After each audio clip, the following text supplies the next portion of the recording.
I still feel like I balance between you and I are very similar in this sense of like being formal and being, as we talked about last time, with your hair down and Mm, being like wild and free.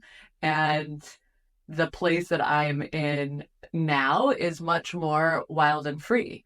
Like I want to embrace that side of myself. I've mm. always found like my closest friends have always been the people that are like goofy and silly, Yeah. and I've like gravitated towards that because I have that within me, but I don't like naturally sit in Mm. that energy.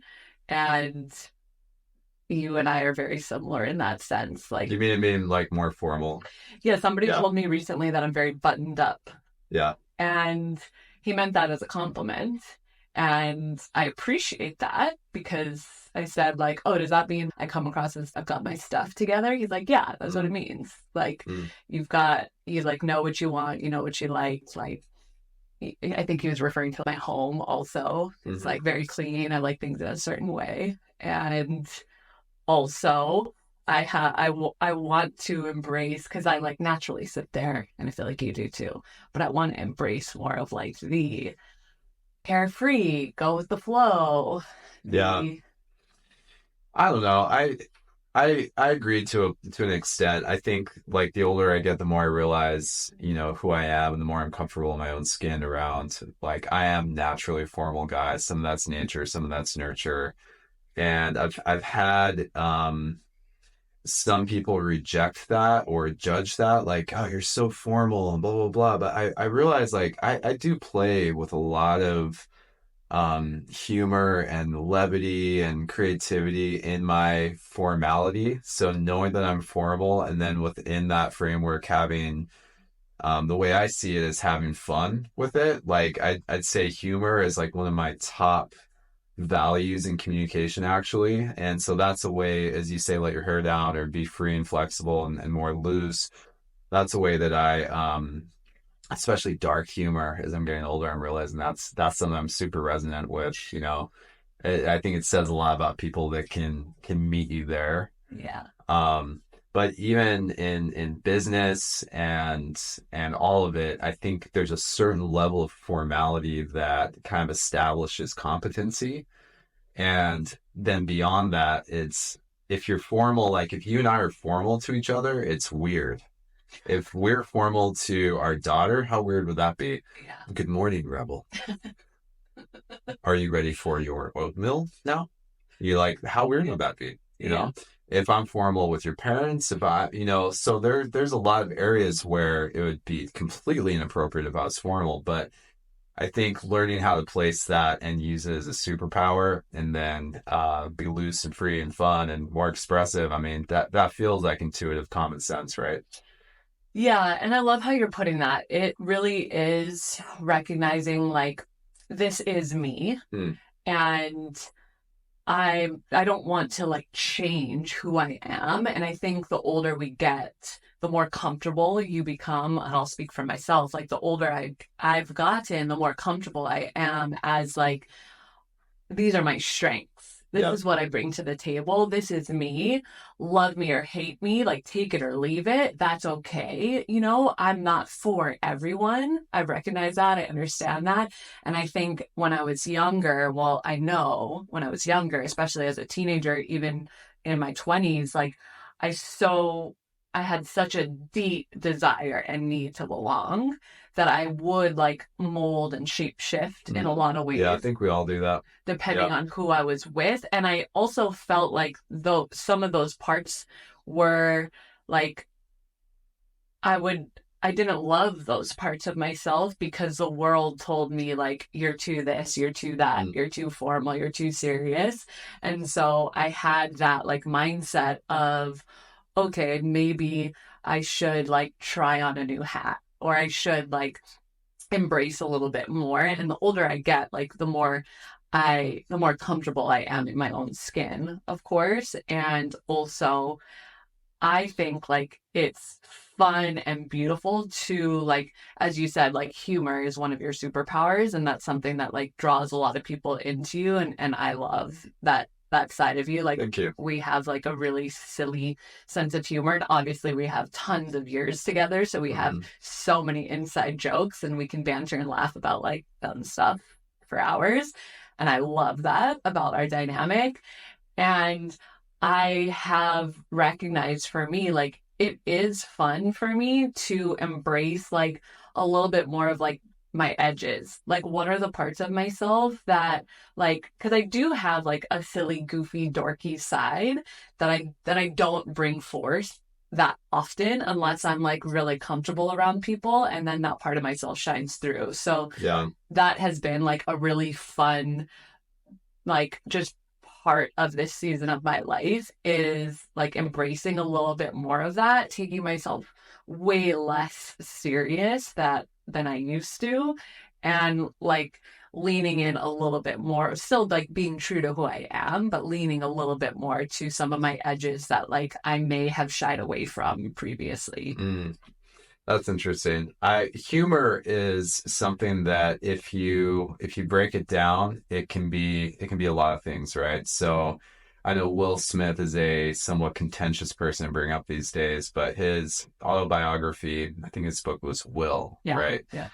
With his superimposed face on the cover, everyone it was trending like a couple of years ago, and I was one of those guys that had the book, and I've been a Will Smith fan for a long time, and I I've love listened to it on audio, and I read it, and I actually really enjoyed it. But the first chapter of that book, he talked about how his humor, which is a big part of the Will Smith brand in his movies, that's how he was hired in roles. He'd bring a high level of levity into a lot of his roles, but he said that his humor was a carefully, let's see if I can get this right, a carefully constructed caricature of himself that was actually a veneer of armor to keep him from going deeper than he knew he could go. So as a way for him to create distance in times of friction. And I can find humor doing that with me sometimes, where I can use it for the lightness and the connection and the play. And I can also use it as like a scapegoat to get out of an intense moment or a hard conversation. So humor isn't this like, it isn't just light. It can be a lot of, it can have some shades of darkness to it as well. And so I think even playing in the realm of going back to the analogy of letting your hair down with humor and being more expressive in that way, my experience is it's important to kind of gauge that and make sure that you're not using it to cover up some underlying things, but actually bring out more of the bright sides of things and have fun with those sides and have fun with the darkness too. But don't allow it to be an escape hatch away from a moment where you could go deeper, you could connect more, you could process something more. It's beautiful to bring it into our daughter because her humor is, and I've been thinking about this a lot lately with how kids form ego eventually and what age that happens. And I have a story around this I'm going to share a little bit later, but she has no ego, and she's 4 years old. And it's interesting to see her use humor because it's just play. It's just, she just loves jokes and loves to laugh and loves when we joke with her. Yeah. And you see how pure that humor is, and it's actually kind of inspiring to see it. And the more we play with her with humor, another thing that I think is a cool byproduct of humor and also a good read for people as you get older, I've noticed that humor is also really connected to competence, and I'm going to get some arrows for saying this, but I also think intelligence. I think to truly understand something is that point, if you're playing basketball, where you can, assuming the basketball is the topic or the subject or the point of friction, it's like you're not just dribbling the ball, you're now passing the ball behind your back and you're having fun with it. You're doing communication with style because you are understanding something from multiple angles, and then you also have the play, the comfort level, and the confidence to just start kind of shooting the shit with that subject, and that subject matter a lot of time can be playful. Mm. And so I think, again, I confidently say this, that humor is the ultimate form of linguistic play, and it's a fun thing to kind of explore. And I probably use it too much as a filter for some of my closest friends and the people in my life. Yeah, there's so much to say there. And I think the beauty of humor is the connection that it brings. Because as you said, it can take like a complex subject or something that maybe people don't fully understand. And if you're able to break that down and add some like silliness to it, playfulness to it, yes, that means that you understand it in a deep way to be able to transmute or alchemize it from something that could be really heavy to something that actually like connects us all. And I think of like, I don't know why politics is coming to mind for me right now, but like Oh, there's people so are much humor opportunity in politics, because you know? people are so wrapped up in it. People get so passionate about it. And I get it. I understand it. Like, if you think about it in the sense of like, it affects our life, certain aspects of politics do Mhm. affect our life. And I think that is a place that people attach like their identity to it. But the Mhm. older I get, the more I've distanced myself from any of it. Like I Mhm. certainly used to vote, I used to care, I used to pay attention. And now, no knock on anybody that's like very connected to politics. Like if that's your thing, if that's how you enjoy spending your time and your energy and like reading the news and staying up to date with all that stuff. But for me, I just like, there's so much silliness in it. And to be able to take something that may be like complex, and I also think it is like created to divide us, like back to that idea of like, separatism, like othering someone else, like, oh, you're a Democrat, like, oh, I'm Mhm. going to keep you at arm's length. I actually don't really like you because you have all these different views than me. And like for me, it is recognizing that like we're all the same and we should disagree on things. That's a beauty of life. Yeah. I don't want to be around a bunch of Dieras that think and act and behave just like me. Again, like I want to surround myself with people that are sillier, that are more bold Mhm. than I am, that challenge me, that push me, that like get me to think outside of my like narrow perspective and point Yeah. of view. And humor is like a way through that because it's a connector.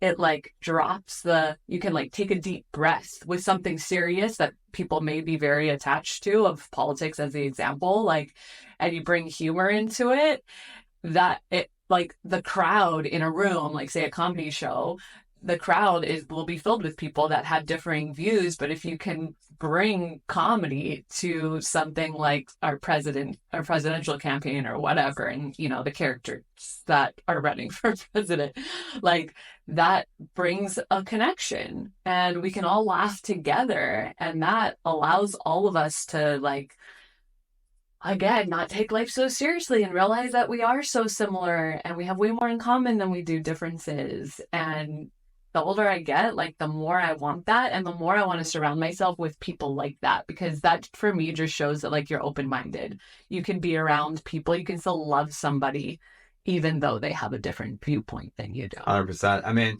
the interesting thing about the tribe that you're speaking to, on the political lines, whether you're left or right or somewhere in the middle, the whole spectrum, one way or another, Republican, Democrat, we're seeing more of that third party emergence right now in politics. I follow politics a lot closer than you do. Sociology and psychology have always been really interesting subjects to me. I love the design of society, whether it's implicitly intentional or it's unintentional or a combination of both. Why do people do what they do? Why do we have blue states, red states, purple districts? I think all that stuff is fascinating, and the ideological Kool-Aid that people drink from state to state and city to city, I think is really fascinating. And what I'm more fascinated by now and more interested in on a personal level, like Jared in 2024, are whether you're on the left or the right, it's people that have these qualities or these traits as a human being. And you said something that I want to touch on more is openness. Openness for me is a huge, I don't know if you'd call that quality or more of a trait, I suppose, but being open-minded says so much. There's so much downstream from being open-minded. Like it says so much about someone to say, And I'm just going to run this forward because, you know, these are contentious people that are viewed as dividers one way or another. But someone who I personally really don't like is Trump. You know, not that I am super pro Biden either, but I really don't like what Trump stands for and just a lot of who he is as a man. Not a political party, who he is as a man. Why is that? Um, I think he represents an archetype of a person that is um, uh, uh, very dominantly egoic and narcissistic, Mm, and an archetype of business that's a good old boys club, mm, and and he does it under the guise of political tropes like playing to the right's love for Christianity as a broad statement, and using that when this guy's like, I'm like, dude, I'm not Christian either. But this guy's like, I'm like, you're not Christian. The shit you say, the way you live your life, I mean, but then you have the parody of the political theater of it all. But I don't want to get too much in my beliefs on Trump yeah. because this isn't about that. What I was talking about more is him is probably the most divisive president we've ever had. Yeah.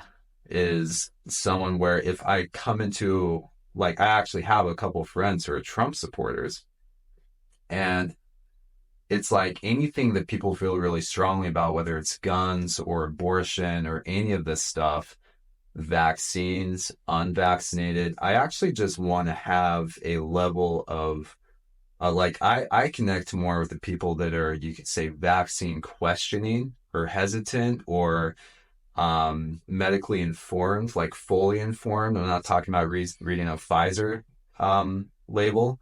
Hopefully I don't get you kicked off right now on whatever platform you're posting. But like I just want to have a conversation and have openness Yeah. be the key value and the key the foundational energy of that conversation versus you just said this and therefore, as Chris Williamson says, I love this term, you are now an unreliable ally, meaning I think you vote left or I think you vote right, but you just said something that doesn't check the box in this side. And so you're unreliable now. I don't know if I can depend on you for some of these other things. And therefore I'm gonna other you. And I feel that happening in conversation these days. And it's a really dangerous place to be as a society because we've gotten to a place of so quickly pulling that escape hatch on a relationship or a friendship because I call it that, but it's just a highly evasive maneuver away from actually connecting because, again, it's awkward. Again, we're missing maybe an opportunity to bring it back to humor, to have fun with it, Yeah. you know, because we live in this time of so much information and so much of that information is ideological. Yeah.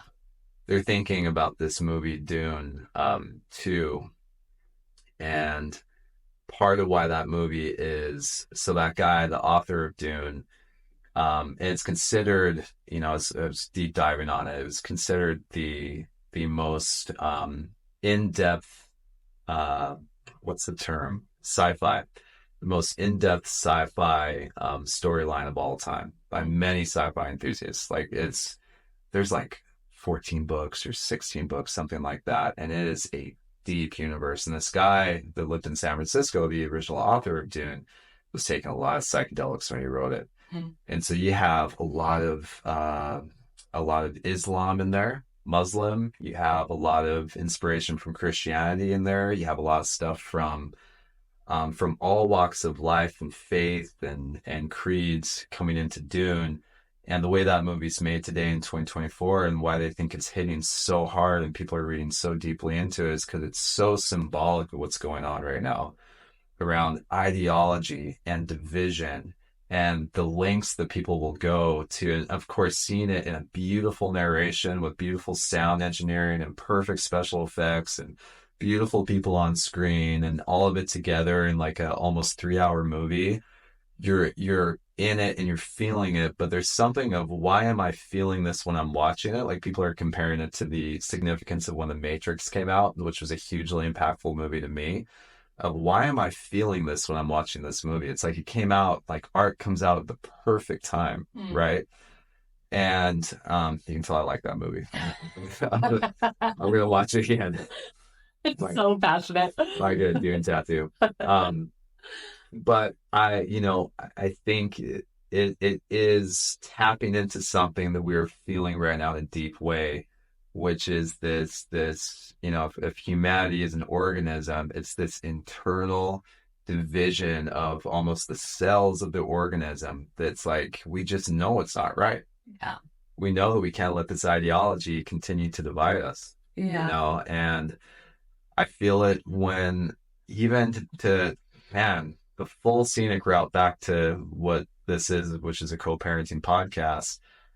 I can feel it in our dynamic if we chose or choose to focus on the things that divide us. That's a pretty easy path. We Yeah. could easily do that every day, all day. We could choose to look at the things that divide us and make us different, Totally.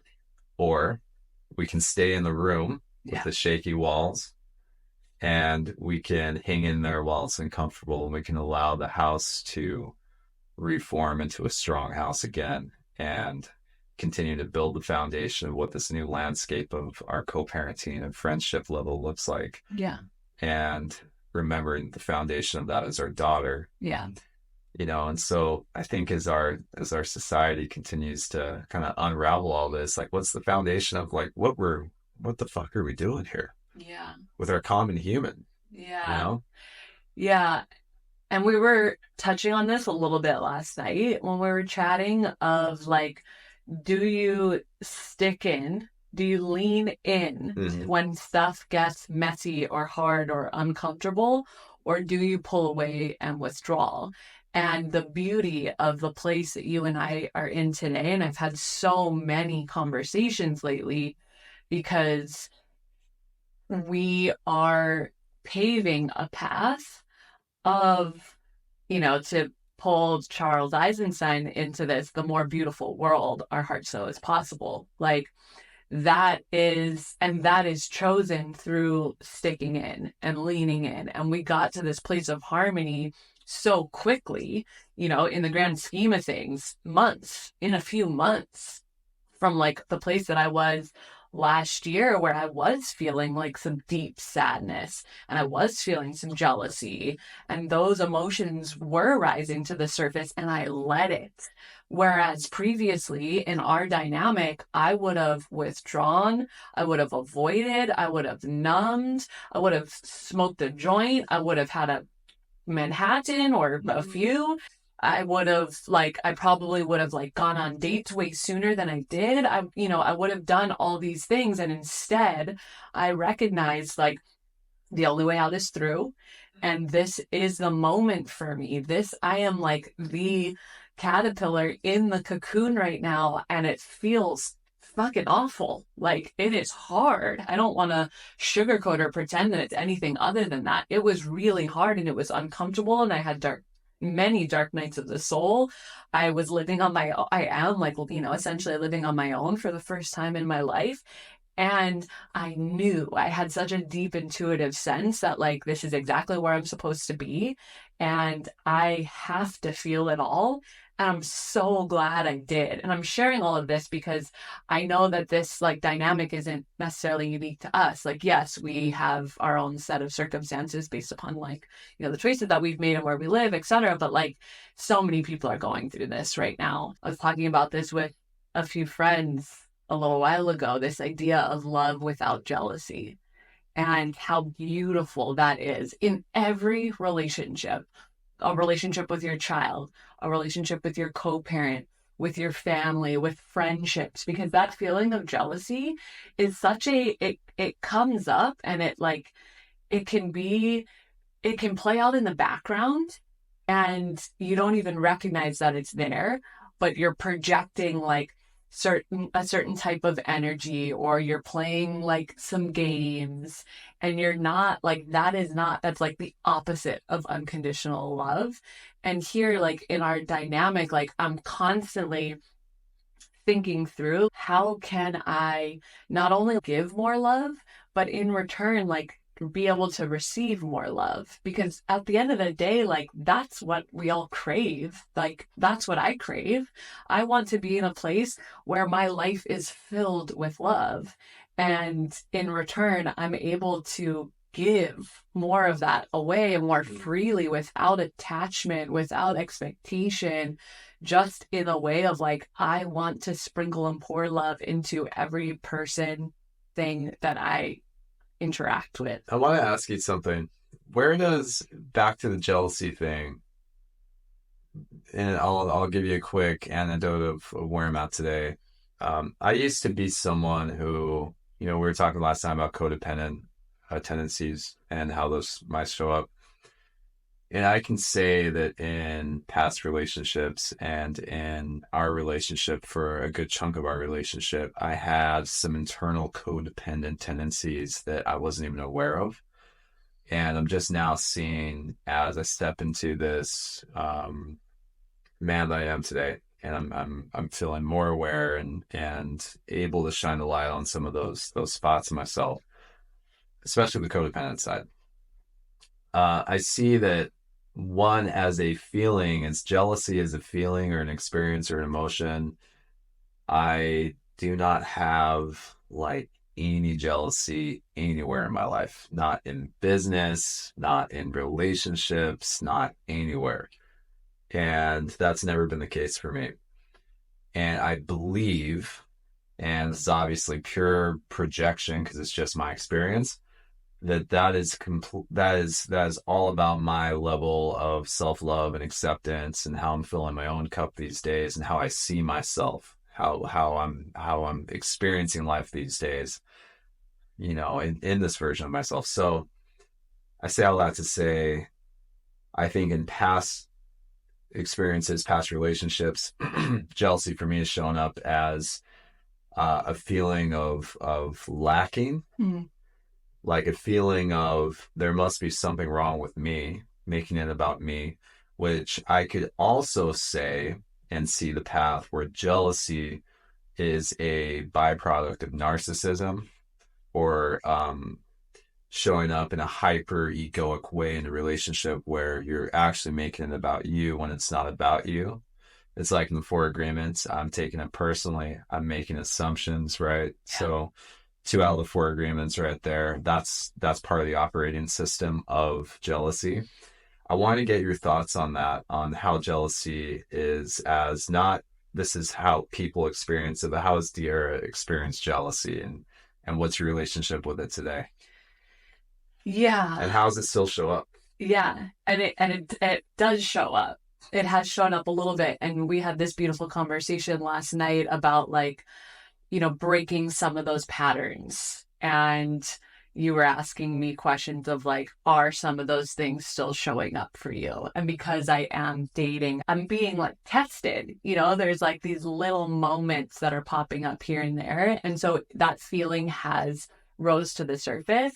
But because I'm living in this place of like very intentionally living in love, it's so much easier. Like, I'm so quick to recognize it. I have the awareness of like, oh, that feeling's coming up right now. I'm feeling this feeling of jealousy. Why is that?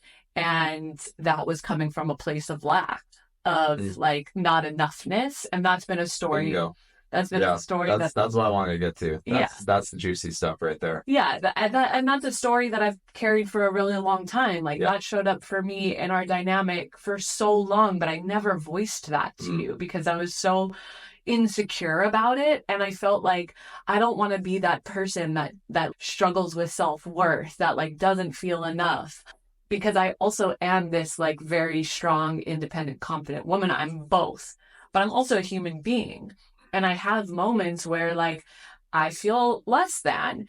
And I really want to be able to soften into all of that so that I can heal some of that. I recognize like if I pull away and withdraw, which would have been my like typical reaction and response, like, oh yeah, you're making me feel this way, I'm going to withdraw all of my love and you see how that feels. And it would be this back and forth. So hold on. Yeah. So the jealousy is is I'm just trying to parse this. Yeah. So, and keep it here. So Yeah. the jealousy is a feeling of lack. Yeah. The feeling of lack then of course triggers a or your perspective of lack, right? Triggers a feeling of it's just unpleasant. It's painful. It's sad. It's bringing you something's coming up there, and I want to get back to that. What Yeah. that lack actually is, and it's it's getting you to a place where now you're flipping it, and in removing or resisting or creating distance, that feels safer, which is the byproduct of jealousy Yeah. of how what you're calling jealousy in that moment, right? Yeah. And the reason I'm asking this way is because I've seen and experienced a lot of growth with you in our dynamic, and I've also experienced growth in this area too. So it's interesting to hear kind of and we have similar styles of withdrawal, Yeah. and then I think that's something we're both working on. And so I think that as someone trying to put myself in the seat of the listener, I'm more interested in the tactics of that moment and how you're actually processing that now and what you're working on now in that dynamic. Because obviously, and I'm a firm believer of this, the more I've gotten into any realm of self-development, like anxiety and depression as an example, I've realized I'm always going to have a level of that that's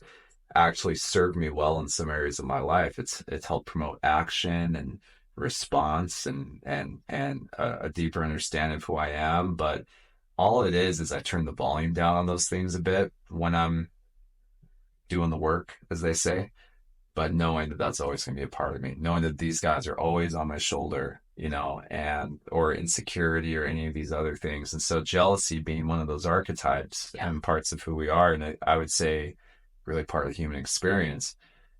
How are you turning the volume down on that or redirecting that behavior in that moment? Yeah. And sorry to take it away, but to bring it back to you in that moment, like what's so run it forward with me now. Yeah. And just to give a little bit of context, like this cycle, this pattern has played out so much in my life, so many times in every single relationship.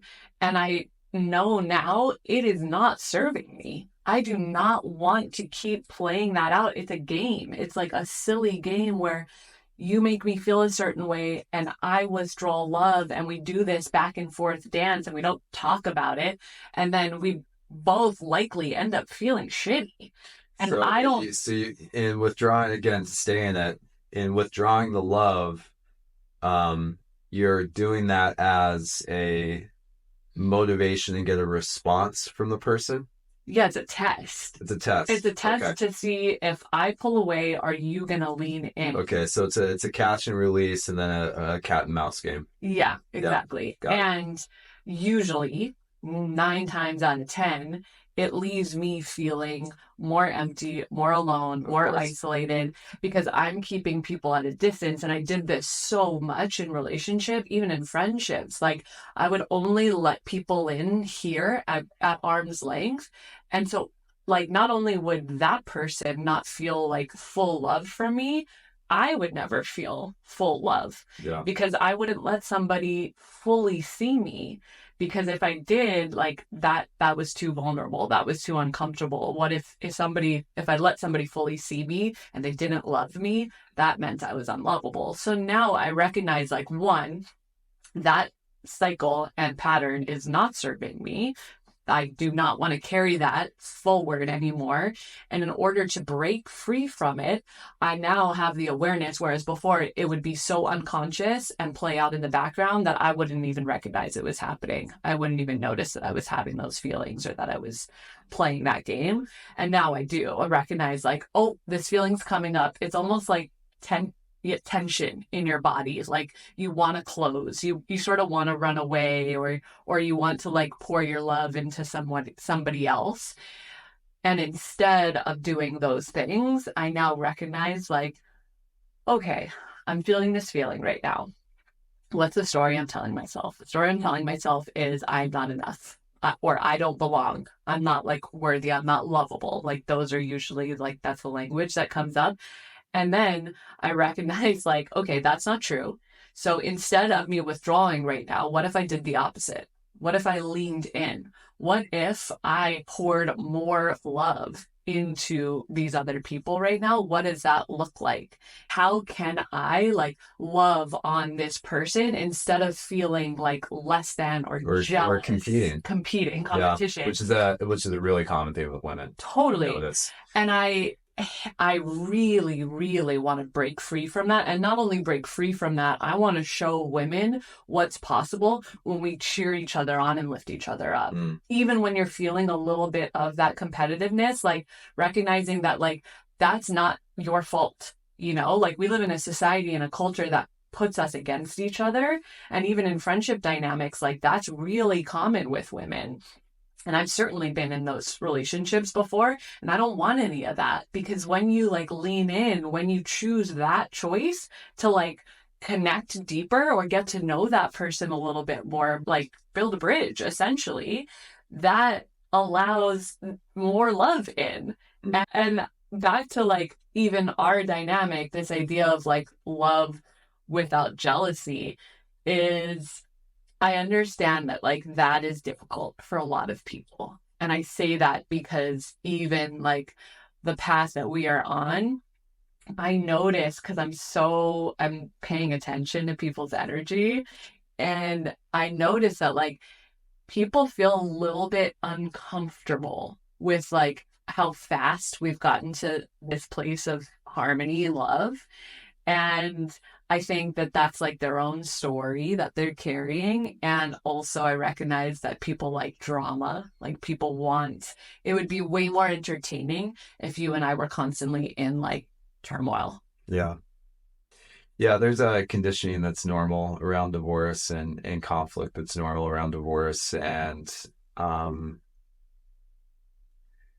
I'm not, I never want to be on a high horse of like where we're at and how we've gotten here and how it's so superior to what's common. Because I can't speak to what other people have gone through. I consider us very lucky in a lot of ways, just by happenstance that we are the people who we are through nature and nurture and some of the work that we've decided to embark on.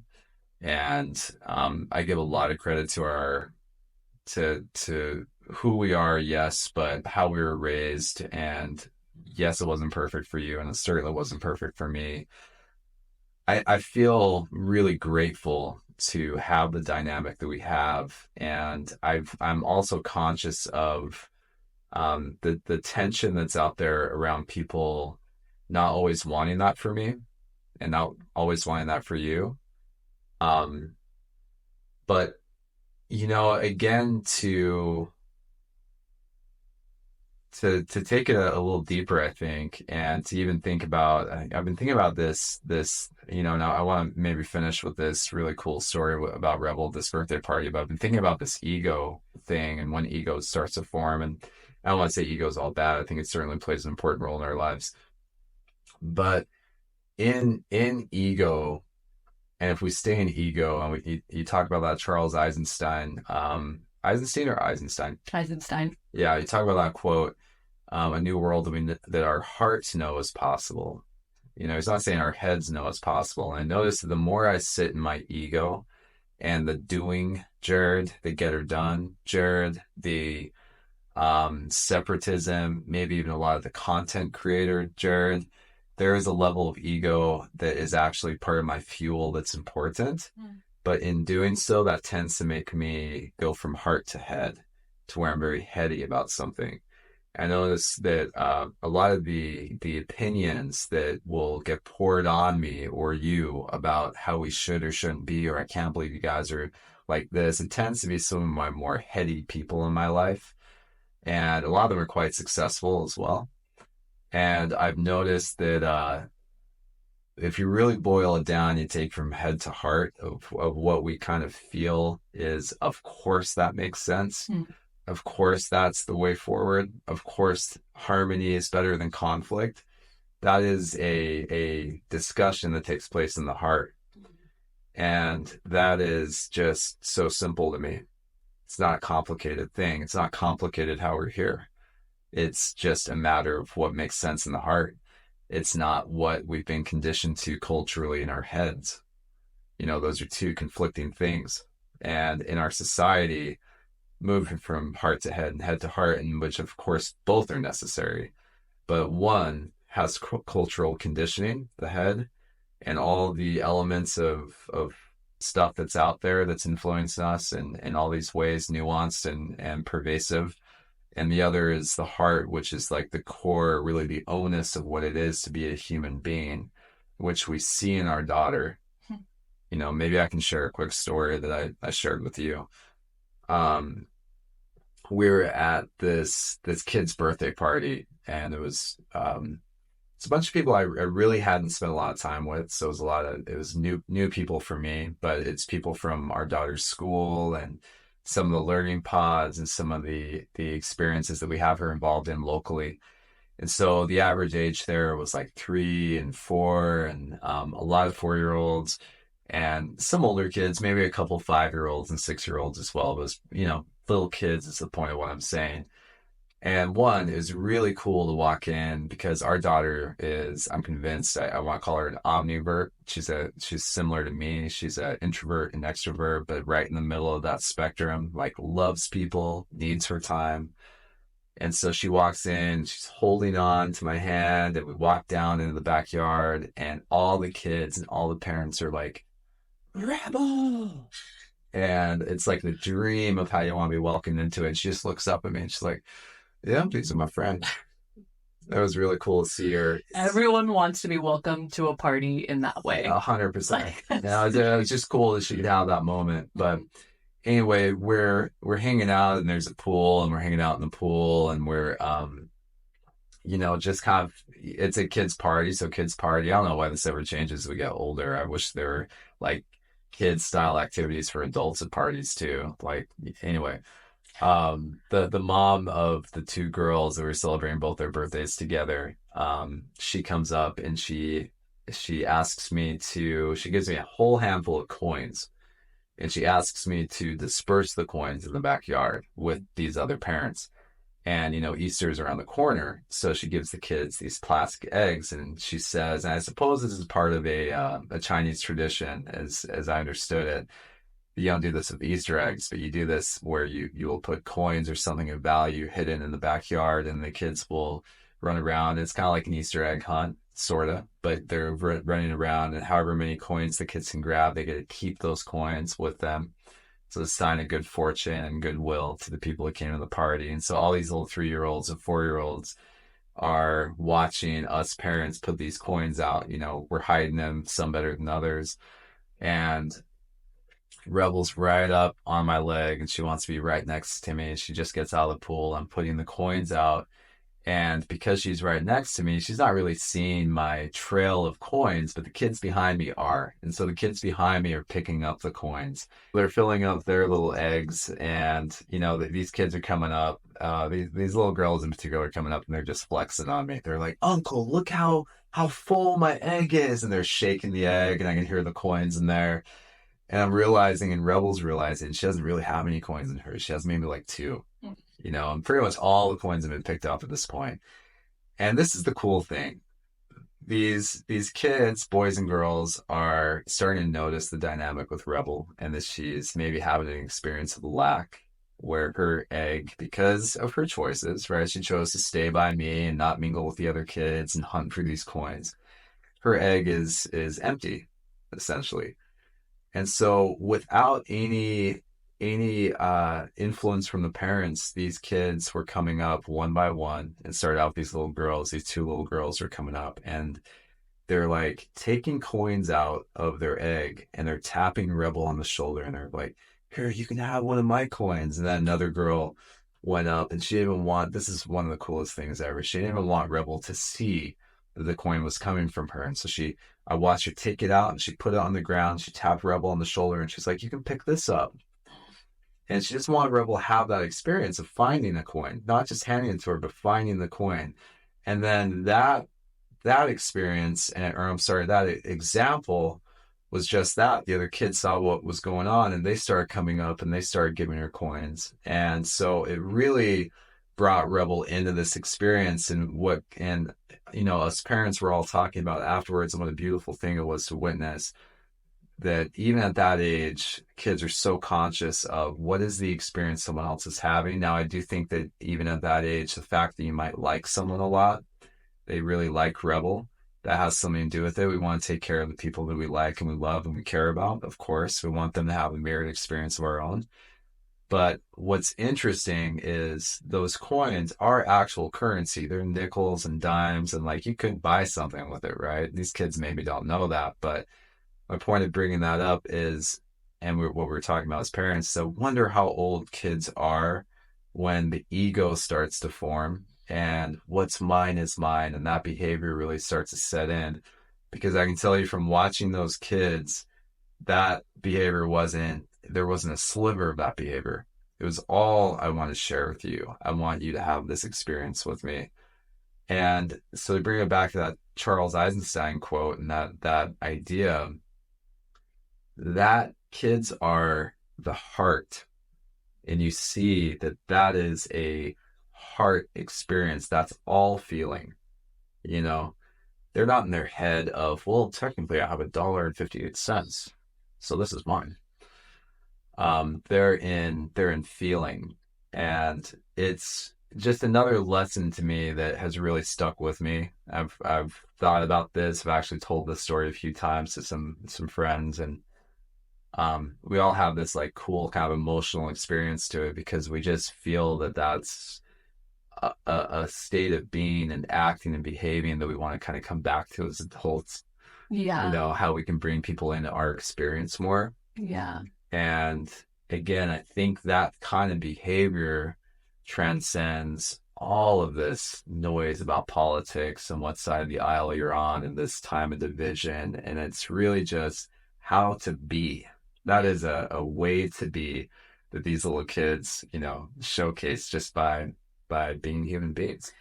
Yeah, because they're not living in a place of lack. They're living in a place of abundance. And to even connect it to this idea of like love without jealousy, like when you're sitting in jealousy, that is coming from a place of lack. That is coming from a place of like, I don't feel enough. I don't feel worthy enough.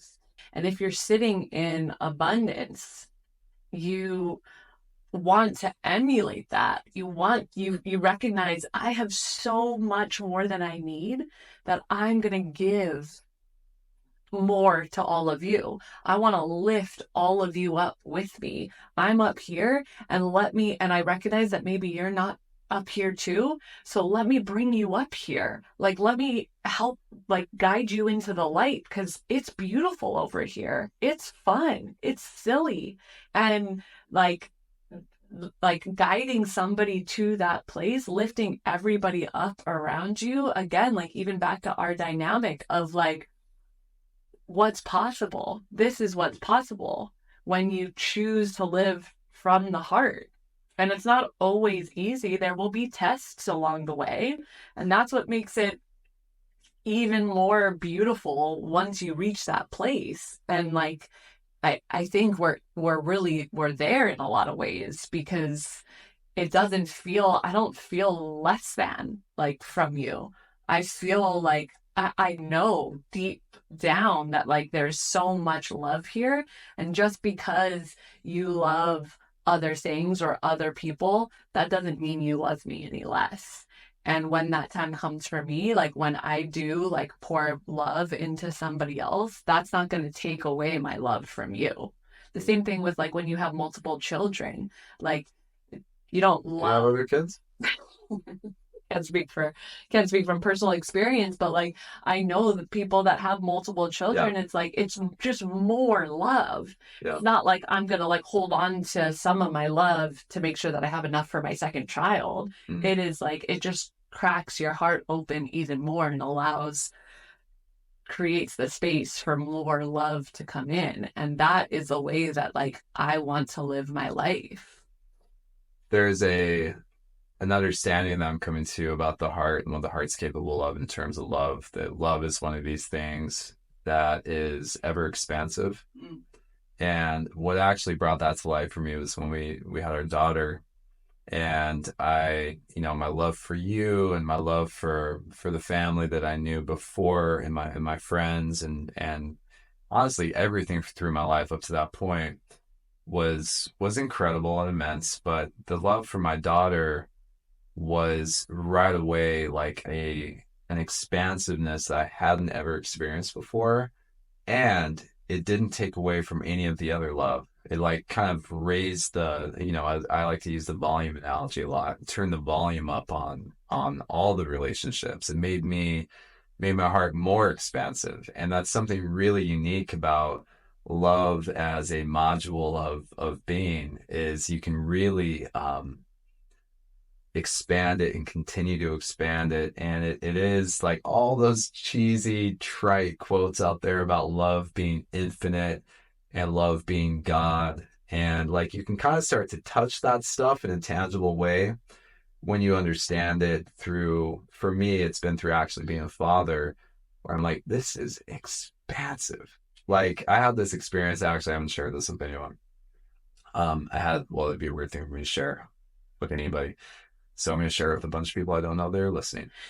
I had this experience the other night where I was in my room and Rebel was napping, and I think it was Sunday afternoon, and I was just like, I I was just thinking about how much I love her. I was just like, fuck, I love her so much. Like I am so grateful to to be her father. Like it is, I just love her so much. I was just sitting in this just really intense feeling of how special that is to be a father and to love, and what an opportunity that is, and what a time this is in my life. And this is an amazing time. And she's sleeping and starting to move a little bit. And I'm like, I just can't wait to hold her and to, yeah. But I haven't had those moments before, those spontaneous moments of overwhelm of love. And so it obviously brings up a lot because I feel lucky to have it at all. No, but it's expansive. I didn't know, I didn't know that I was capable of feeling like this. It, yeah, and you're making me emotional as you're getting emotional over there talking about her, and what a gift that relationship is, because it allows you to feel that level of love, not only for your daughter, but for other people in your life too. That's what I'm saying. It's like um what doesn't get used or what doesn't get satiated goes into a state of decay. There's some quote like that. And I think if your heart is in a numb spot or it's been feeling that way, it can, I don't know. I've always known that there is more possible from within my heart, you know, and the way that I feel about her, that love that I feel with her is, um, it's just helped me grow in my ability to love.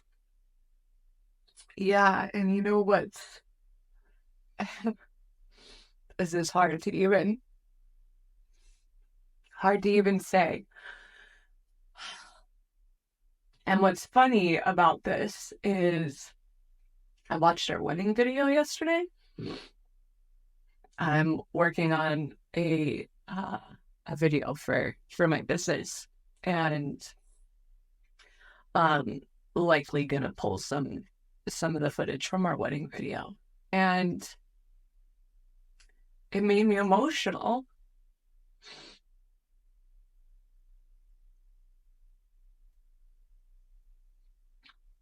in a beautiful way. Um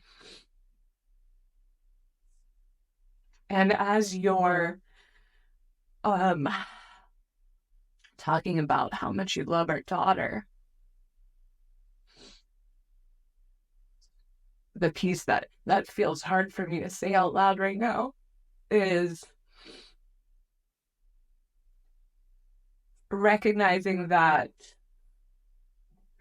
I don't know if you and I ever felt that way towards each other. And I think we both crave it. Yeah. And I want that for us. I want that for you. I want you to talk about the person you're with the same way you just talked about our daughter. And I want that for myself. And I know that it's possible. Doesn't have to be just from a child. Yeah, I'm deciding how I feel about that. If I think it's possible to feel that from a partner, I don't know that I do. It's such a different dimension for me of love. My love for my daughter. But we'll put a pin in that. Yeah. TBD. Yeah. Who knows? We may be sitting here one day crying about how much we love the person we're with. Maybe. You never know. Maybe. I hope to get there personally. It's a good goal. It is a good goal. I want that for everyone. More love, love without jealousy.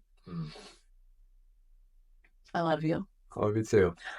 We end this with a full crying session. Yeah, I mean, I think it's a symptom of really what I'm trying to bring to this conversation is, yeah, it's always for me coming from a place of like, where do I feel the most anything?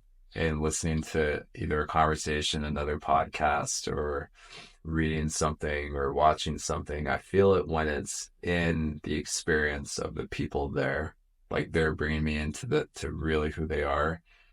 And so as we get less conceptual in what we talk about and more into the actual experience, I can't help to feel in a deep way what I'm talking about, which I hope, as really the onus of why I'm even here, that brings value to people, and that if you're listening to this, you feel more into maybe an area that you'd like to explore more, maybe an area that you want to feel into more, because I believe that feeling is kind of the first step to change and to growth. And I'm by no means going to profess that I'm anything more than the man that I am. But I do believe in all walks of life, we have something to teach each other. And in some format, we're all walking each other home. And in that way, that's more the space I want to come from in these conversations, at least for me, for what I bring to the table, Yeah. Yeah. Same. You have a very natural gift and it's something I've always admired within you. And I think because I've always craved to feel more and known that that was possible for me, but just didn't know how to get there. And it took the unraveling of our relationship to wake me up into the version of myself that I am today, which is knowing that like my vulnerability is one of my superpowers. And I want to be able to offer that to as many people as possible as like, this is possible. Like the love that you and I have for each other, this is possible for everyone if you choose to go to those places within yourself. If you allow yourself to really feel, it requires that though. You're not going to get here living in your head. You're going to get here through the heart and through feeling and through having hard conversations and talking about the messy stuff and allowing yourself to cry, even when you may not want to. But that is where the other side is like, it's so beautiful. It really is. And I also believe that that's why we're all here. Yeah, I agree. Well, love you too. And thank you for another round of this. Yeah.